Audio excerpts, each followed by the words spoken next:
ये पैगाम है भारत के हर कंटेंट क्रिएटर के नाम।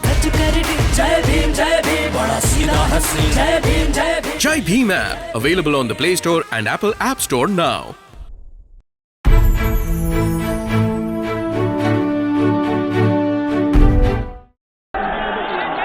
आज के इस कार्यक्रम की अध्यक्षता कर रहे हाजी अशफाक अंसारी साहब, मंच पर समाजवादी पार्टी के टांडा के प्रत्याशी पूर्व मंत्री राममूर्ति वर्मा जी, आलापुर विधानसभा के प्रत्याशी पूर्व मंत्री त्रिभुवन दत्त जी, पूर्व सांसद, मंच पर उपस्थित अतर खां जी, पूर्व एमएलसी विशाल वर्मा जी, मुजीब अहमद सोनू जी, मुसीम अजीब जी, मुसाब अजीम जी, योगेंद्र नाथ त्रिपाठी जी, अनीसुर रहमान गुड्डा, हाजी इफ्तिकार अंसारी जी, रविंद्र यादव, संदीप, जीतेंद्र निषाद जी, संगीता कनौजिया जी, विनोद प्रजापति जी, अजीत यादव, अश्विनी यादव, सुरेंद्र वर्मा जी, आनंद वर्मा, वसीफ अशरफजा, विधान चौधरी जी और मंच पर उपस्थित बड़ी संख्या में सभी समाजवादी पार्टी के नेता और इस कार्यक्रम में उपस्थित सभी हमारे आदरणीय बुजुर्ग, बुनकर भाई, बड़ी संख्या में माताएं, बहनें, नौजवान साथी, पत्रकार बंधुओं, मैं सबसे पहले आप सबका बहुत बहुत धन्यवाद और आभार प्रकट करना चाहता हूं। ये दो विधानसभाओं का एक साथ कार्यक्रम हो रहा है। इस बार का चुनाव आप लोग देख रहे होंगे, शायद ऐसा चुनाव कभी पहले नहीं हुआ। पहली बार ऐसा देखने को मिल रहा है कि जनता चुनाव लड़ रही है, जनता चुनाव लड़ रही है। और जितना बदलाव हम चाहते हैं, उससे ज्यादा जनता बदलाव और परिवर्तन चाहती है। क्योंकि 5 साल का जो कार्यकाल देखा है, हमारे चाहे किसान हो, माताएं बहनें हो, नौजवान साथी हो, चाहे हमारे बुनकर भाई हो, बड़े पैमाने पर उन्हें दुख, तकलीफ और परेशानी का सामना करना पड़ा है। अगर हम 5 साल पीछे मुड़कर के देखते हैं और 5 साल का जो कार्यकाल भारतीय जनता पार्टी का सरकार का गुजरा है, इस 5 साल में हर वर्ग के लोग दुखी हुए हैं। कोई वर्ग ऐसा नहीं है जो आज संतुष्ट दिखाई देता हो। मैं पहले चरण से जनता में और जनता से अपील करता आ रहा हूं, और जैसे जैसे चुनाव आगे बढ़ रहा है, जनता के बीच में जोश और उत्साह दिखाई दे रहा है। ये जोश और उत्साह ऐसा है कि भारतीय जनता पार्टी के लोग सामना नहीं कर पा रहे हैं। मैं अभी जलालपुर होकर के आया हूं। अकबरपुर में 2 विधानसभाएं जो आपकी हैं, अकबरपुर और कटेरी, और अभी 2 विधानसभाओं का कार्यक्रम हो रहा है। मैं ये कह सकता हूं कि इस बार इस जिले में किसी का खाता नहीं खुलने वाला। बताओ, 5 की 5 जीत रहे कि नहीं जीत रहे? इस बार तो लगता है बीजेपी शून्य होने जा रही है, शून्य।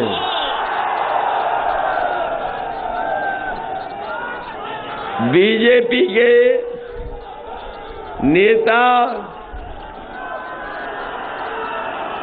हमारे किसी साथी को चोट तो नहीं लगी? मैं देख रहा हूं कि सब स्वस्थ हैं। ये रैली कम रैला दिखाई दे रहा है मुझे। जहां मैं पीछे तक देख रहा हूं सड़क, और दोनों तरफ सड़क भरी दिखाई दे रही है। दोनों तरफ सड़क भरी हुई है। ये आम के पेड़ पर, ये आम ही का पेड़ है कि और का है? ये आम के पेड़ पे भी लोग बैठे हैं। पीछे आम का पेड़ है, उसमें भी बैठे हैं। ये पेड़, इसमें भी दिखाई दे रहे लोग। ये यू के लपटिस पे चढ़ नहीं सकते तो केवल ऊपर तक दिखाई दे रहे हैं।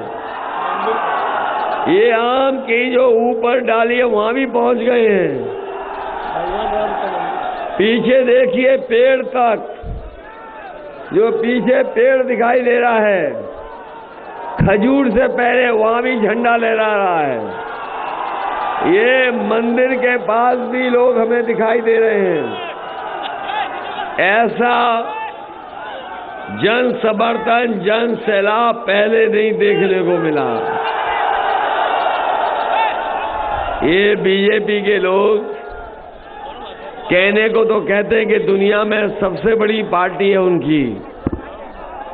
कभी कभी बीजेपी के लोग फोन करवा करके सदस्य बनाते हैं और सदस्य बना के ये दावा करते हैं कि दुनिया की सबसे बड़ी पार्टी है।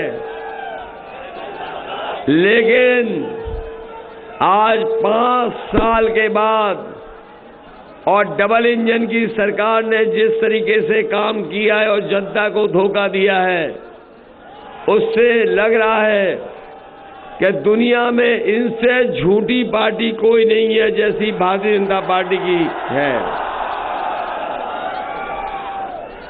इनके नेताओं ने वादा किया कि जब सरकार बनेगी उनकी तो किसानों की आय दोगुनी हो जाएगी।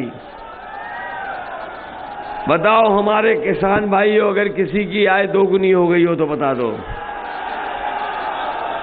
और डीजल पेट्रोल महंगा हो गया कि नहीं? और जब खाद लेने गए होगे तो आपको खाद नहीं मिली, डीएपी नहीं मिली, और अगर खाद की बोरी मिल भी गई होगी तो बताओ खाद की बोरी से 5 किलो की चोरी हो गई कि नहीं हो गई? कभी कभी मैं सोचता हूं कि ये बीजेपी के लोग बोरी की चोरी कहां से सीखे हैं।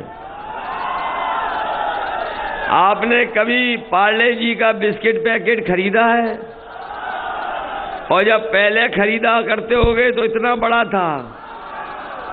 जैसे जैसे उन्हें महंगाई हुई और उन्होंने मुनाफा कमाना शुरू किया तो पैकेट छोटा होता चला गया। बताओ, जो इतना बड़ा पैकेट था अब इतना मिल रहा है कि नहीं मिल रहा है? लगता है बीजेपी के लोगों ने चोरी वहीं से सीखी है। और याद रखना, अभी तो 5 किलो चोरी कर रहे हैं, अगर इन्हें दोबारा मौका मिल गया तो 10 किलो की चोरी कर लेंगे, 10 किलो की। सावधान हो कि नहीं हो? और डीजल पेट्रोल महंगा हो गया कि नहीं? और पेट्रोल 100 के पार हो गया। हमारी माताएं बहनें बैठी हैं, खड़ी हैं। बताओ, गैस का सिलेंडर जो पहले फ्री मिला था महंगा हो गया कि नहीं हो गया? क्या हमारी माताएं बहनें गैस सिलेंडर भरवा पा रही हैं? सबने खाली रख लिया और कुछ घरों में हमारी माताएं बहनों ने उसके ऊपर सामान रख लिया और खाना पहले जैसा ही बनने लगा। बताओ महंगाई बढ़ गई कि नहीं बढ़ गई? और इनके नेताओं को आपने देखा होगा, जब चुनाव प्रचार शुरू हुआ था तो ये घर घर जाकर के प्रचार कर रहे थे, घर घर जाकर के प्रचार कर रहे थे, डोर टू डोर। और जब से हमारी माताओं बहनों ने बीजेपी के लोगों को लाल वाला सिलेंडर दिखा दिया, तब से वो अब घर घर नहीं जा रहे, दूर से ही प्रचार कर रहे हैं। और उनको प्रचार करते हुए देखा होगा कि जब वो पर्चे बांट रहे थे तो ऐसा लग रहा था पर्चे के संग वो थूक भी बांट रहे हैं। बताइए नौजवानों, 5 साल से इंतजार कर रहे हो, नौकरी मिली, रोजगार मिला, और 5 साल तो नहीं इंतजार करोगे? बाबा जी ने तो कहा कि सबको नौकरी दे दी। उनके बड़े बड़े विज्ञापन आए हैं जिसमें है कि सबको नौकरी दे दी, लाखों नौकरी दे दी। बताओ बीजेपी के लोग झूठ बोलते कि नहीं बोलते हैं? इनके जो छोटे नेता हैं वो छोटा झूठ बोल रहे हैं, और जो बड़े नेता हैं वो बड़ा झूठ बोल रहे हैं, और जो सबसे बड़े नेता हैं वो सबसे बड़ा झूठ बोल रहे हैं। बताओ झूठ बोल रहे हैं कि नहीं बोल रहे हैं? इधर बाबा जी को देखा आपने, उनको टीवी में देख लो, उनके चेहरे पे 12 बज गए कि नहीं बज गए? वो हमें कह रहे थे कि हम 12 बजे सो के उठते हैं, और जब से उन्होंने कहा है कि 12 बजे सो के उठते हैं, तब से हम भी उनके घर पर नजर रख रहे हैं। और आजकल शाम को दिखाई देता है, जैसे ही शाम होती है तो धुआं उड़ता हुआ दिखाई देता है। और जब से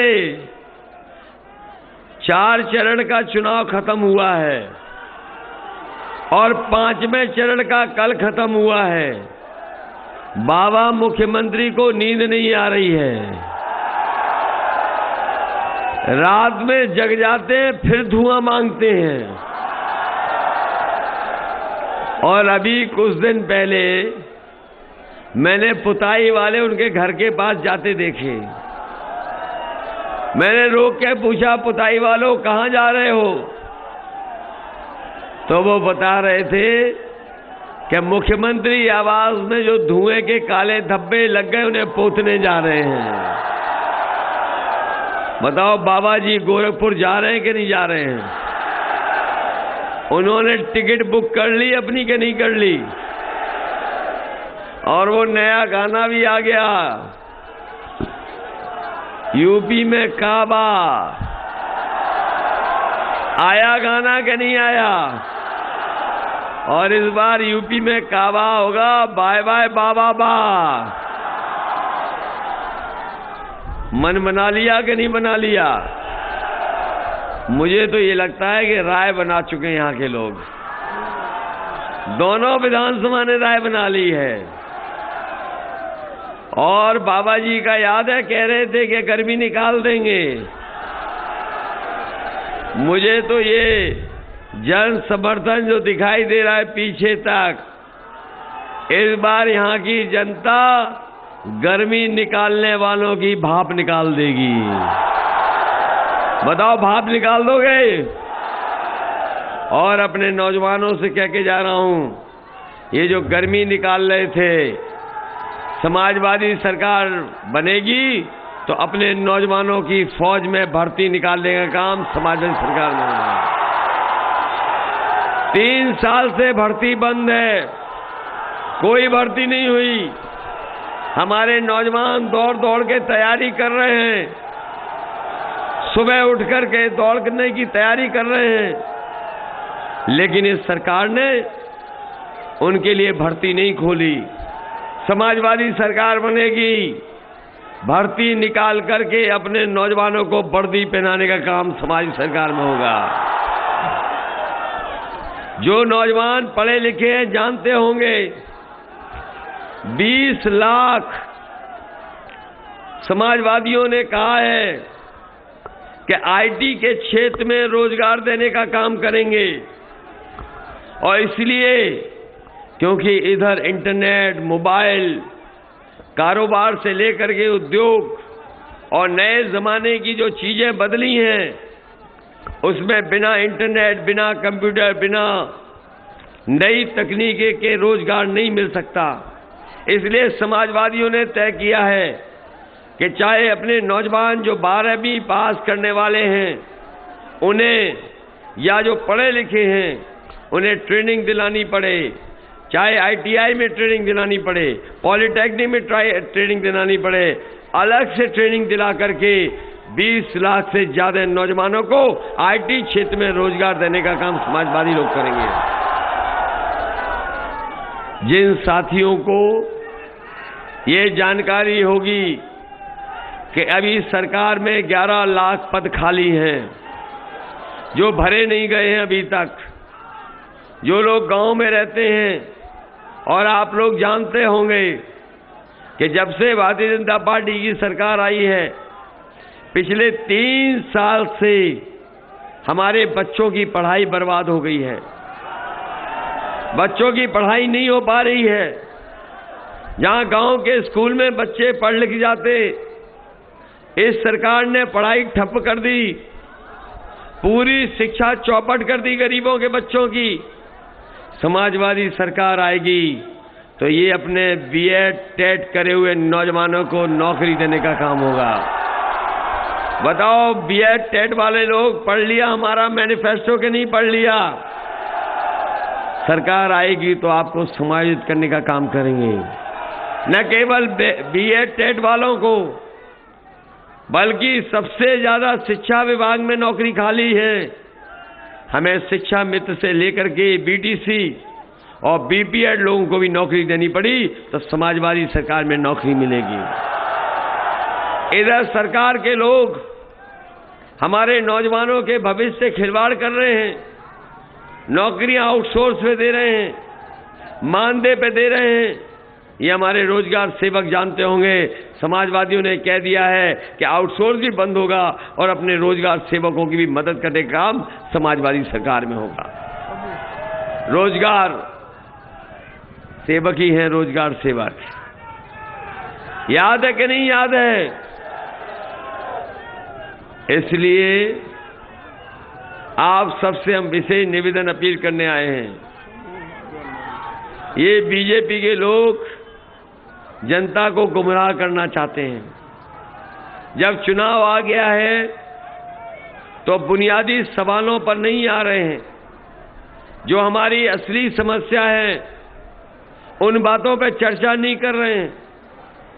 चाहे हमारे किसान जिनकी पैदावार हुई उनकी सही कीमत नहीं दे पाई।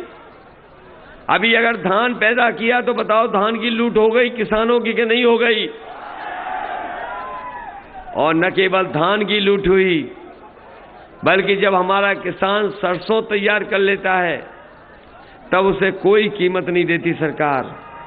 लेकिन जिस समय उसे सरसों का तेल खरीदना पड़ता है तो बताओ, महंगा खरीदना पड़ रहा है कि नहीं करना पड़ रहा है? 200 रुपए के पार हो गया कि नहीं हो गया? आज हमारे घर परिवार गरीबों के नहीं चल पा रहे हैं। ये बीजेपी के लोग पहले राशन दे रहे थे नवंबर तक, अब दे रहे हैं मार्च तक।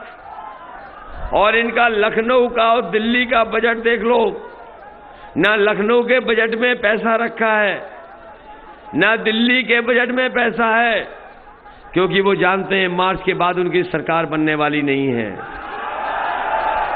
इसलिए गरीब परिवार के लोगों को हम बता के जा रहे हैं कि आप साइकिल का बटन दबाएं और 5 साल राशन समाजवादी सरकार में देने का काम होगा। न केवल राशन देंगे बल्कि हमारे गरीबों को पौष्टिक खाना मिल जाए, उसके लिए घी, मिल्क पाउडर और सरसों का तेल 1 किलो देने का काम समाजवादी सरकार में होगा। इधर गरीबों के इन लोगों ने चीनी भी छीन ली, अब चीनी नहीं मिल पा रही है, मुंह मीठा नहीं हो पा रहा है। अगर राशन के साथ घी, सरसों का तेल और मिल्क पाउडर देंगे, वहीं हम चीनी भी दिलाने का काम समाजवादी सरकार में होगा। समाजवादी सरकार थी तब 500 रुपए पेंशन मिल रही थी हमारी गरीब माताओं बहनों को। बीजेपी के लोगों ने पेंशन छीन ली। इस बार सरकार बनेगी तो अपनी माताओं बहनों को मैं कह के जा रहा हूं, महीने का 1500 रुपया और साल का 18,000 रुपया अपनी माताओं बहनों को सम्मान में देने का काम करेंगे। ये हमारे समूह हैं, सेल्फ हेल्प ग्रुप, जो लगातार जोड़ रहे हैं और कुछ न कुछ अच्छा काम कर रहे हैं। अगर हमें सेल्फ हेल्प ग्रुप समूह की मदद करनी पड़ेगी तो बजट से अलग से बजट इनके लिए कर करके इन समूहों की भी मदद करने का काम समाज सरकार में होगा। ये भरोसा है कि नहीं है? न केवल हम लोग इनकी मदद करने जा रहे हैं, हमारी आंगनबाड़ी वाली भी जानती होंगी माताएं, आशा वर्कर जानती होंगी, जब जब समाजवादी सरकार बनी है उनकी मदद करने का काम हम लोगों ने किया है। इस बार भी आप सरकार बनवाओ, हम लोग आपकी मदद करने का काम करेंगे। न केवल इन योजनाओं को लागू करेंगे, वहीं जब कभी बिजली का बिल आता होगा तो बताओ करंट लग रहा है कि नहीं लग रहा है। और हमारे कई साथी जानते होंगे कि बिजली का बिल नहीं दे पाए तो उनके ऊपर मुकदमे तक लग गए, परेशानी उठानी पड़ी। समाजवादी सरकार बनेगी तो 300 यूनिट फ्री बिजली देने का काम समाजवादी लोग करेंगे। न केवल 300 यूनिट फ्री बिजली, बल्कि हमारे किसानों के लिए सिंचाई माफ होगी, सिंचाई के लिए एक भी पैसा नहीं देना पड़ेगा। हमारे बुनकर भाई भी यहाँ हैं और बड़ी संख्या में ये जिला बुनकर भाइयों का है। हमारे बुनकर भाइयों ने कोरोना से लेकर के लॉकडाउन में बहुत तकलीफ और परेशानी का सामना किया है। हमारे बुनकर भाई इतना परेशान हुए कि उनका परिवार टूटने के आसार हो गए। परिवार में इतनी गरीबी आ गई जिसकी कल्पना नहीं कर सकते। जो थोड़ी बहुत मदद होती थी बिजली को लेकर के, वो भी इस सरकार ने छीन ली। इसलिए बुनकर भाइयों, हम आपको बता के जा रहे हैं कि जिस तरीके से नेताजी ने बुनकर भाइयों की फिक्स्ड रेट पर बिजली देने का काम किया था, फ्लैट रेट पर, वही व्यवस्था और उससे अच्छी व्यवस्था अपने बुनकर भाइयों की लागू करने का काम समाजवादी सरकार में होगा। आने वाले समय में उनके बाजार के लिए और जो रॉ मटेरियल है उसकी मदद के लिए अगर हमें बुनकर भाइयों के लिए विशेष पैकेज देना पड़ेगा तो बिजली के साथ साथ विशेष पैकेज दे करके अपने बुनकर भाइयों की आर्थिक स्थिति को ठीक करने का काम समाजवादी सरकार में होगा। हमारे किसान भाई जानते होंगे कि जो व्यवस्था बनी थी उन व्यवस्थाओं को भी खत्म कर दिया। मंडियां बिल्कुल खत्म कर दी। मंडियों में कोई किसान की मदद नहीं हो रही। अभी जब धान बिकना था, बताओ धान केंद्र कहीं नहीं बने और किसानों को अपना धान ऐसे ही दे आना पड़ गया। कोई कीमत नहीं मिली धान की। इसलिए अगर किसानों के लिए, उनकी मदद के लिए, उनकी पैदावार को एमएसपी दिलाने के लिए अब अगर हमें खरीद केंद्र बनाने पड़ेंगे तो खरीद केंद्र भी बनाएंगे। वहीं हमारे सब्जी पैदा करने वाले किसान भाइयों के लिए अगर विशेष सब्जी मंडी बनानी पड़ेगी तो सब्जी मंडी बना करके उनकी भी मदद करने का काम समाजवादी लोग करेंगे। जहां गरीब परिवार की शादियों में मदद होती थी, 20,000 से लेकर के 50,000, लेकिन इस बार समाजवादियों ने तय किया है कि गरीब परिवार की बेटी की शादी होगी तो 1 लाख रुपए देकर के उस परिवार की मदद करेंगे। ये जो एम्बुलेंस चल रही थी, गरीबों की मदद के लिए गांव-गांव जाती थी। कोरोना के समय पर सब कुछ बंद हो गया, लेकिन अगर कोई मदद कर रहा था गरीबों की तो वो आपकी एम्बुलेंस मदद कर रही थी। मैं अभी अकबरपुर होकर के आया हूं, आपका मेडिकल कॉलेज बना है। मैं कह के आया हूं कि हमारे गरीबों के इलाज के लिए अगर सरकार से अलग से पैसा देना पड़ेगा तो पैसा देंगे, गरीबों को कहीं और दूर नहीं जाना पड़ेगा, इसी मेडिकल कॉलेज में उनका इलाज हो जाए। और अगर गांव से अस्पताल पहुंचाने के लिए जो समाजवादियों ने एम्बुलेंस चलाई थी, अगर हमें एम्बुलेंस 2 गुनी भी चलानी पड़ेगी तो अपनी माता बहनों की मदद के लिए और गरीबों की मदद के लिए 2 गुनी एम्बुलेंस चलाने का काम करेंगे। बताओ, बाबा जी ने एम्बुलेंस खराब कर दी कि नहीं कर दी? और जब 100 नंबर थी तो पुलिस ठीक थी, जब से 112 हुई पुलिस कबाड़ा हो गई कि नहीं हो गई? अभी आपने बीजेपी एक बड़े नेता का स्टेटमेंट सुना होगा, जो पर्चा बांट रहे थे कि थूक बांट रहे थे। और जब से उन्होंने लैपटॉप वाली बात कही है, सब लोटपोट हो जा रहे हैं। उन्होंने कहा कि इंटर करने के बाद जो 12वां करेगा उसे लैपटॉप देंगे। बताओ, आप में से किसी को लैपटॉप मिला कि नहीं मिला? ये हमारे बाबा मुख्यमंत्री जी गोरखपुर में कह रहे हैं कि 2 करोड़ स्मार्टफोन दे दिए हैं। ये जो स्मार्टफोन दिखाई दे रहे हैं, कहीं बाबा मुख्यमंत्री वाले तो नहीं है? अच्छा, वो देते भी क्यों? वो खुद चलाना नहीं जानते।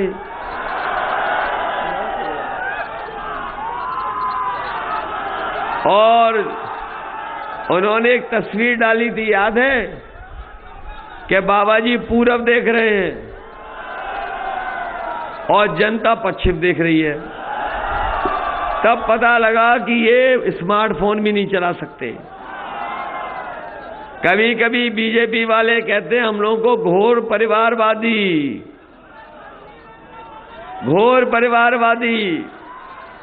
हम परिवार वाले उनको एक सलाह देना चाहते हैं, और सलाह ये देना चाहते हैं परिवार वाले हम लोग कि जब कभी परिवार वाले अपने घर जाते हैं तो अपने बच्चों के लिए या घर वालों के लिए कोई ना कोई सामान या मिठाई लेके जाते हैं।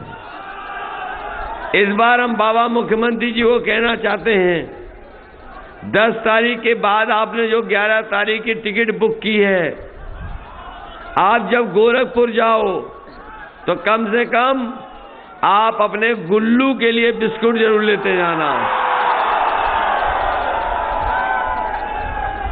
ये बाबा मुख्यमंत्री जी ने गौशालाएं बनवाई। बताओ, गौशाला में गाय भूखी मर रही कि नहीं मर रही? और जो हमारे मुख्यमंत्री जी का प्रिय जानवर है वो टक्कर मार रहा है कि नहीं मार रहा है? सांड यहां भी आ गया। बताओ, सांड को हटाओगे कि नहीं हटाओगे?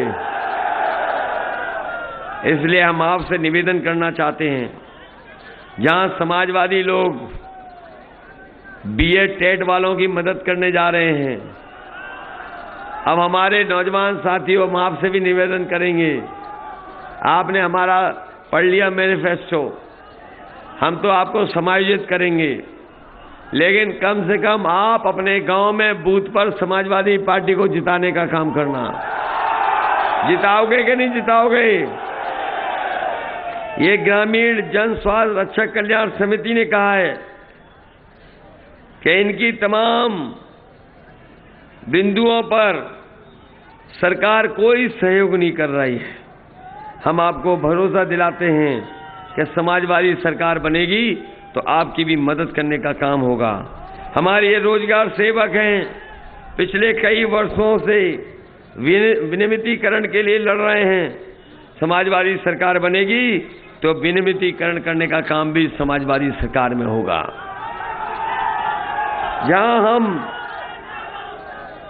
जहां हम लोग मदद कर रहे हैं, सहूलियत दे रहे हैं जनता को, वहीं भारतीय जनता पार्टी के लोग मनमाने टैक्स वसूल रहे हैं। अगर हमें कहीं उसमें भी सुधार लाना पड़ेगा तो अपनी गरीब जनता की मदद के लिए सुधार करने का काम करेंगे। ये लोग जो जानते होंगे कि बताओ 300 यूनिट फ्री बिजली का फैसला ले लिया कि नहीं ले लिया? 300 यूनिट फ्री बिजली देने जा रहे हैं क्योंकि बीजेपी के लोगों ने बिजली महंगी कर दी, और इतनी महंगी कर दी कि गरीब के पास पैसे नहीं है बिल देने के लिए। इसलिए न केवल 300 यूनिट फ्री बिजली होगी, बल्कि हमारे किसानों की सिंचाई भी पूरी माफ होगी, कोई भी पैसा नहीं देना पड़ेगा। और जब से समाजवादियों ने तय किया है बिजली फ्री, तब से बीजेपी के लोगों की बिजली गुल हो गई है। और कभी कभी सवाल पूछते हैं, कभी कभी वो सवाल पूछते हैं कि बिजली लाओगे कहां से? हम उनसे कहना चाहते हैं कि आ जाओ, कभी टांडा में देख जाओ वो ऊंची वाली चिमनी जो समाजवादियों ने बनवाई है, समाजवादी सरकार में जो बनी है। अगर हम केवल एक कारखाने की बिजली ले लें, उतने में 300 यूनिट फ्री बिजली हमारे गरीबों की हो जाएगी, उन्हें कोई बिल नहीं देना पड़ेगा। इसलिए मदद करना, सहयोग करना। हम लोग सरकार बनाने जा रहे हैं और मुझे खुशी है इस बात की कि इस बार जनता बदलाव चाहती है, परिवर्तन चाहती है। और बदलाव और परिवर्तन इसलिए चाहती है क्योंकि वो खुशहाली चाहती है। उत्तर प्रदेश में बीजेपी के लोगों ने काम रोक दिया है, बीजेपी के लोगों ने काम रोकने का काम किया है। जो भी व्यवस्था थी सब खराब कर दी। हम लोगों ने और आपने उन्हें उस समय भी देखा जिस समय कोरोना आया। बताओ, कोरोना के समय पे जब गरीबों को दवाई की जरूरत थी, दवाई नहीं दे पाए। जब गरीबों को अस्पताल की जरूरत थी, अस्पताल नहीं दे पाए। और गरीबों के लिए ये ऑक्सीजन नहीं दे पाए, और जिसकी वजह से बहुत बड़े पैमाने पे लोगों की जान चली गई।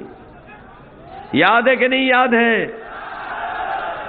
और अभी आपने देखा होगा जब किसान आंदोलन कर रहे थे, इस सरकार ने उनके कानून वापस नहीं लिए।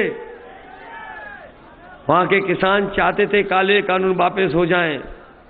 700 से ज्यादा किसान शहीद हुए। इन्होंने कानून वापस नहीं लिए, लेकिन जैसे ही बीजेपी को पता लगा कि उत्तर प्रदेश में और पंजाब में चुनाव होना है, इन्होंने तीनों काले कानून वापस ले लिए। बताओ, वोट के लिए कानून वापस लिए कि नहीं लिए? इसलिए मैं इनसे कहना चाहता हूं, और इधर मैं देख रहा हूं कि इनके जो प्रत्याशी हैं, कान पकड़ करके उठक बैठक लगा करके माफी मांग रहे हैं। इनके कई बीजेपी के प्रत्याशी हैं जो बिल्कुल दंडवत होकर के माफी मांग रहे हैं। और अभी हाल में देखा होगा कि एक बीजेपी का प्रत्याशी तेल मालिश करा करके माफी मांग रहा था। मैं कहना चाहता हूं बीजेपी के लोगों को, अगर बीजेपी के प्रत्याशी 700 बार कान पकड़ करके उठक बैठक भी लगाएंगे, तब भी यहां का किसान और बुनकर और नौजवान उन्हें माफ करने वाला नहीं है। बताओ माफ तो नहीं कर दोगे?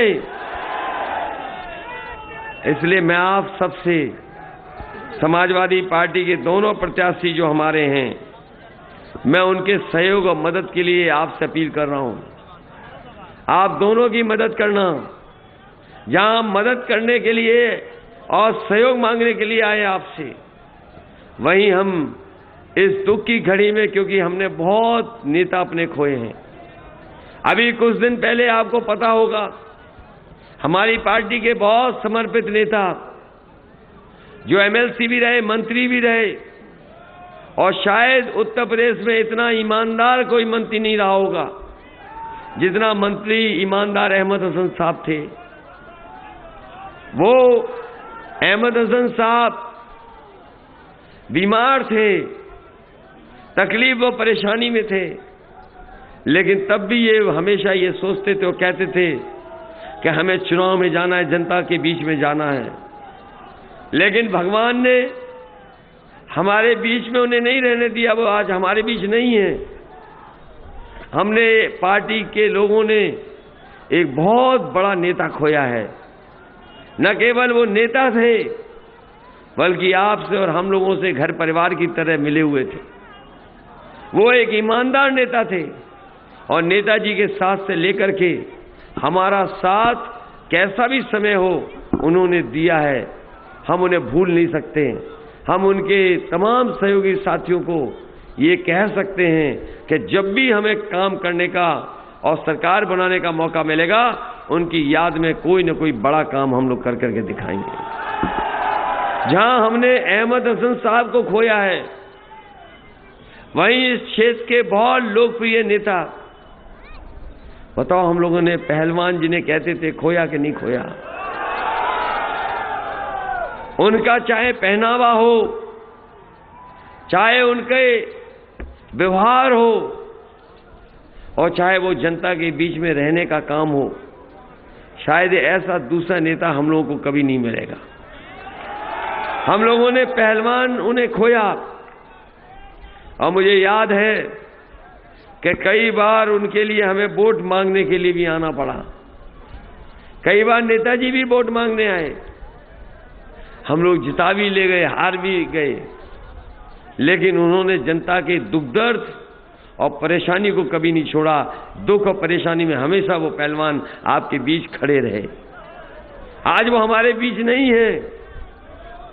न केवल हम, बल्कि पूरी पार्टी दुखी है कि हमने ऐसे बड़े नेताओं को खोया है। हम लोगों ने न केवल अहमद हसन साहब को खोया है, बल्कि अब के पूरे पूर्व विधायक को भी खो दिया। मैं उनके परिवार के लोगों को धन्यवाद देना चाहता हूं। मैं उनके परिवार के लोगों का धन्यवाद देना चाहता हूं, और मैं उनके परिवार का आभारी भी हूं। उनके बेटे हमारे साथ खड़े हैं, मुसाम अजीम जी, ये भी लगातार संघर्ष करते रहे, लेकिन जो राजनीतिक परिस्थितियां थीं, हम उनकी मदद नहीं कर पाए क्योंकि उन्हें चुनाव नहीं लड़ा पा रहे। लेकिन हम आपके अम्बेडकर नगर और यहाँ के टांडा के लोगों को भरोसा दिला के जा रहे हैं, ये नौजवान है, सरकार बनेगी तो सबसे पहले अगर मुझे सम्मान देना पड़ेगा तो इसी नौजवान को सम्मान देने का काम हम लोग करेंगे। और मैं इनसे भी कहूंगा कि ये राजनीतिक परिस्थितियां ऐसी हैं जिसमें हमें फैसला लेना पड़ा। न राममूर्ति वर्मा जी की गलती है, न किसी पार्टी के और किसी नेता की गलती है। अगर किसी ने फैसला लिया है तो वो समाजवादी पार्टी ने लिया, क्योंकि समाजवादी पार्टी ने इसलिए लिया, जो राजनीतिक परिस्थितियां उनको समझते हुए हम लोगों ने राममूर्ति वर्मा जी को लड़ाया है। मुझे उम्मीद है कि आप सब लोग मिलकर के राममूर्ति वर्मा जी को एक एक वोट दे करके जिताने का काम करेंगे, क्योंकि हम सरकार बनाना चाहते हैं। अगर सरकार बनेगी तो काम होगा। आपको ये भरोसा तो है कि समाजवादी सरकार बनेगी तो हमारे किसान और बुनकर भाइयों की और नौजवानों की मदद होगी, इसलिए मदद करना चाहते हैं। न केवल हमने 2 ये नेता खोए हैं, बल्कि तीसरे पूर्व विधायक भीम सोनकर जी, उनको भी हम लोगों ने खोया है। वो भी हमारे साथ जब सरकार थी तो वे विधायक थे, और विधायक रहते रहते जो कुछ जनता की सेवा कर सकते थे वो उन्होंने की है। इसलिए हम दुखी हैं कि हमने अपने 3 बड़े नेताओं को अंबेडकर नगर में खोया है। लेकिन हमें भरोसा है अपनी जनता पर कि इस चुनाव में आप सब लोग हमारी समाजवादी पार्टी की मदद करेंगे, चुनाव चिन्ह साइकिल की मदद करोगे। बताओ, मदद करोगे कि नहीं करोगे? और हम आपको भरोसा दिला के जा रहे हैं कि इस क्षेत्र के विकास के लिए और नौजवानों की नौकरी और रोजगार के लिए हमें विशेष फैसले सरकार में लेने पड़ेंगे। तो विकास और रोजगार के लिए हम फैसला लेकर के अपने आने वाली पीढ़ी को नौकरी और रोजगार देने का काम करेंगे।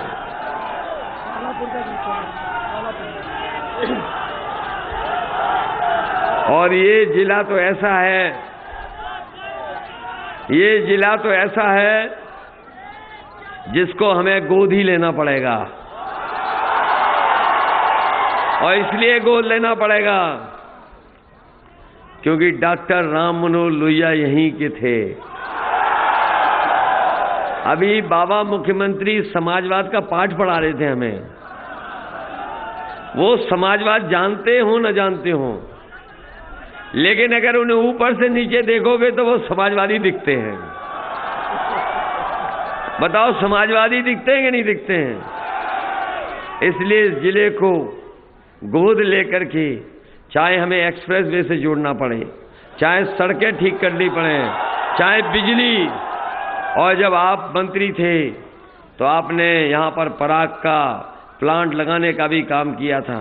अगर उस प्लांट की कैपेसिटी बढ़ानी पड़ेगी और अपने जानवरों के लिए, गाय और भैंस के लिए चारा के लिए नया प्लांट बना था, वो भी बनाना पड़ा, बनाएंगे।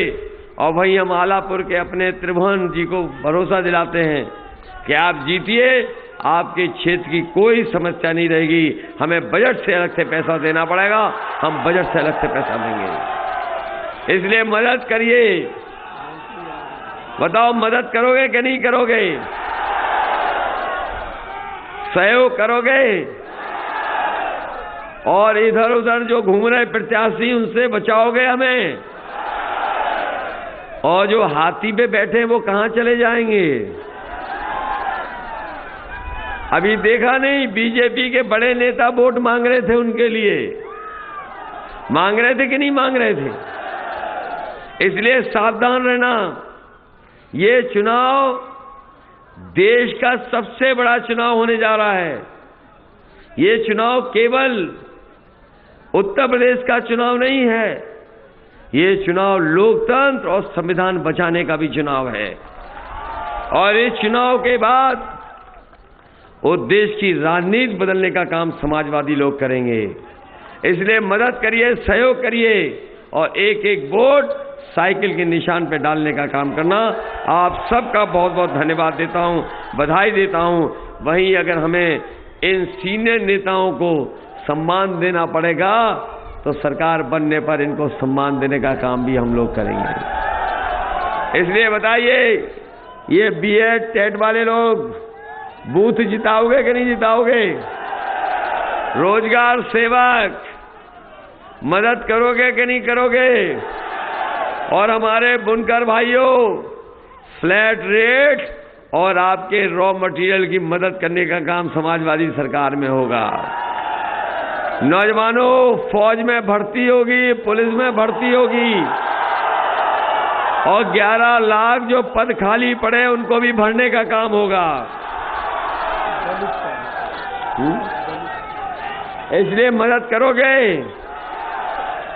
और हम आपको कह के जा रहे हैं, जिस तरीके से अंबेडकरवादी और समाजवादी लोग एक हो गए हैं, हम अपने पिछड़े और दलित भाइयों को कहना चाहते हैं, ये बीजेपी हमारे हक और सम्मान को छीन रही है, आईएएस बना दे रही है, कोई वाइस चांसलर हमारे आपके बीच का नहीं बना है, नौकरियां भी हमारे आपके बीच के लोगों को नहीं मिल रही हैं। अगर 69,000 वाले जो आंदोलन कर रहे थे, अगर एक भी नौजवान होगा वो जानता होगा क्या उनके साथ नौकरी में भेदभाव हुआ कि नहीं हुआ। इसलिए समाजवादियों और अम्बेडकरवादियों एक हो जाओ और संविधान और लोकतंत्र को बचाने के लिए साइकिल का बटन दबा देना। बहुत बहुत धन्यवाद आप सबका।